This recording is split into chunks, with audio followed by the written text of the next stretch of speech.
Hi, my name is Mike Theiss. I teach my face-to-face classes at the University of Wisconsin Marathon campus, and I also teach for the University of Wisconsin online campus. I will be working with you in an application called Access.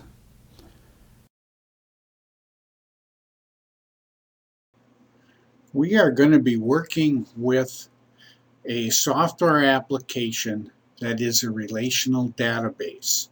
I'm going to go and I'm going over to my desktop, my icon here for Microsoft Access 2010, doing a double left mouse click to open it up, and it's requesting that I, the user, uh, will either create a new one or go open up some recent, or if I can find some other lists here of databases, or I can go to the open command and go to a specific area, folder, or multiple folders on my desktop to find the file.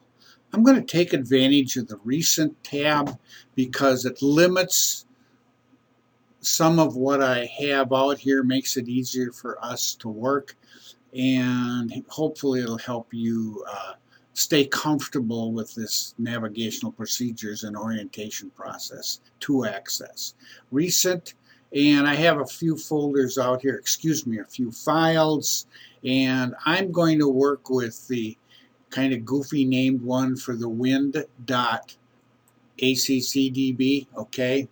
Access database, and I'm doing a single left mouse click and I opened it up, and there may be a chance on your desktop that you'll see a horizontal line and it'll talk about enabling and a little bit of security, and it's the software trying to protect itself from viruses. Just enable the content, click on that button, and you should see what I'm seeing here. I have a pane out here where I'm working with the software, and it has different objects. There are a number of different objects that you have to be familiar with. Okay, you've worked with a lot of these terms in Excel or even in the tables area of Word. Okay, a relational database has multiple tables. Okay, I've got my mouse hovering around the tables. There's what, maybe a half a dozen or so different tables. Tables collect similar information. There is a table here with the various data on employees. That data is going to be different than what the data is in the customers. Customer first name, last name, maybe an ID number that makes that customer unique. Okay, whereas employees would still use name, first name, last name, but the employee ID number would have another unique entity. Fields are where the data goes. Okay, fields are how you collect the data. I just double clicked on the customer table and I'm opening up the data sheet view, and it's showing me all of the information here uh, on my customer. I'm using the scroll bar at the bottom of the screen, okay, bottom of my page, to see all the data. Raw data, okay. There are different views that I can look at this. I'm going to take my mouse cursor, hover over the tab for customers, and I'm going to say, oh gee, I got all kinds of things. I can have a design view, and you will be using that a lot. I can have a data sheet view. That's the one that's active right now. A pivot table view, we're not going to work with that, or a pivot chart view, we're not working with that either. And in the case of some other things like forms, you can actually see a layout view. I want to click once with my left mouse button to go to the design view. This is where you create the fields. We'll be going into more detail on that later. Just want you to know there are different views out there. I use my right mouse button and I opened up my drop down and I'm going to close the view. I've got customers. I'm just going to go to the products, open that up with a double click here, and I have all kinds of raw data that I have collected on products. Okay, now it does take a while to get used to this if this is brand new to you. So you'll be reading your text carefully and doing the hands-on. You'll start to get familiar with what's going on. The tables, okay, I just closed my table view by clicking on these chevrons off to the right. The tables will ultimately be related to each other. We will be creating relationships, creating electronic ties between the tables so we can go out and we can find multiple information from the fields in the customer table and what the customer orders were and what the products were that were on those orders. Okay, when you can do these kind of procedures, when you can massage your data and create the necessary views of the fields to show you that kind of information from one related table to another, okay, that's when you're producing information. Data is just the collection of appropriate, accurate information, like here on the data sheet view. Information is when you manipulate that, when you ask questions of the data to get certain information. We'll be working on that a little bit later. Just wanted to go over it. I have queries. Queries are where I'm asking questions of the various tables and fields therein. Let me double click here. I have, it's empty right now, but I have a revenue query. Who bought, first name, last name, the different categories of stuff, quantities, the prices, okay, if I made any profits, and then the orders. It's the end user uses queries to find information on those tables, okay, that we previously looked at.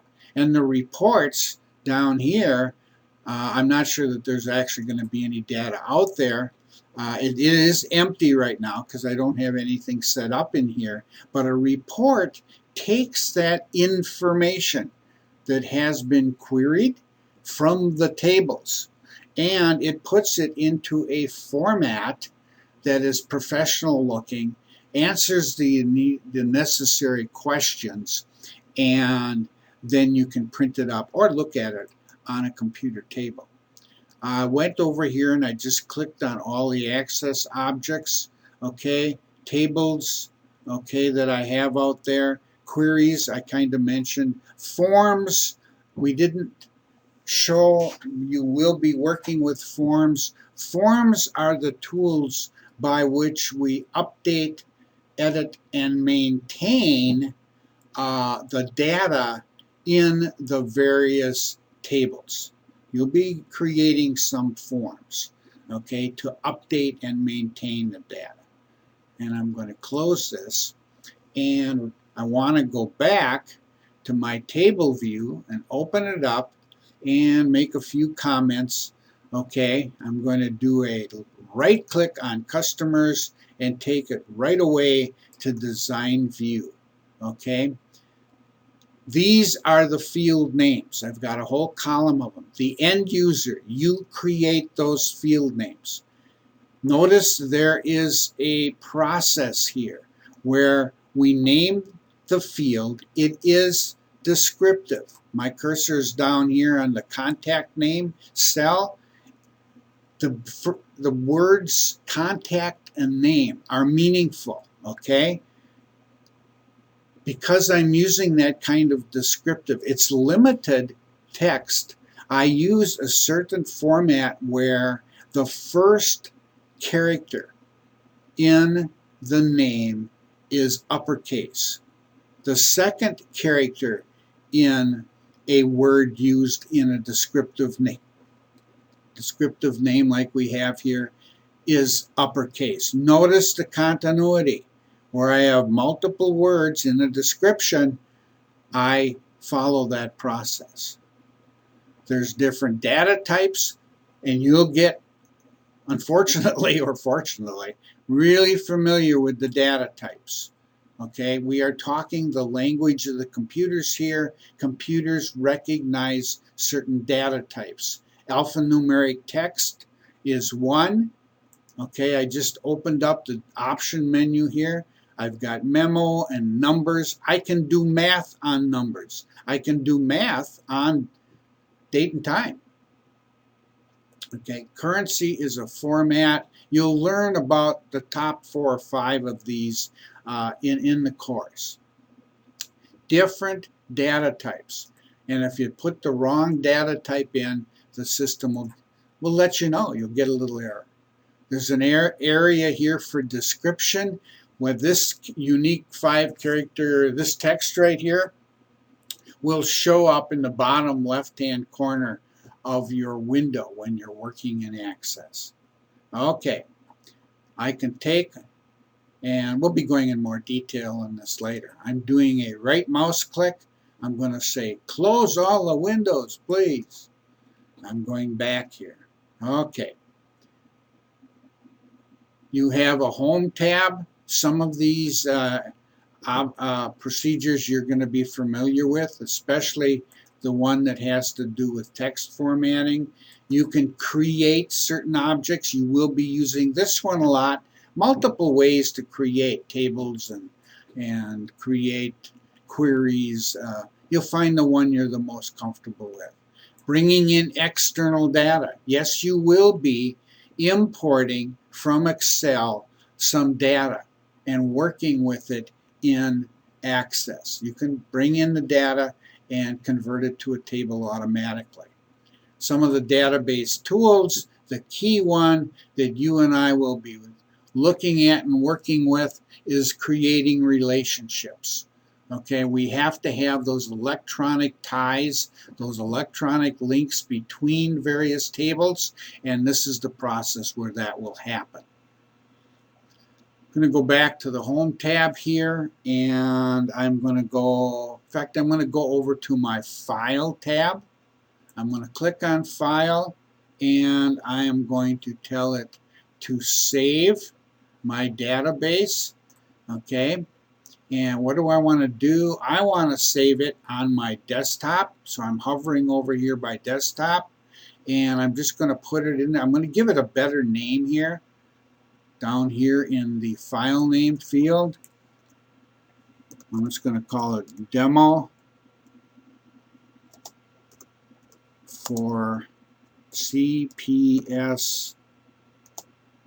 Demo, I'm not going to use CPS for online, because more than one course may be using this. Save.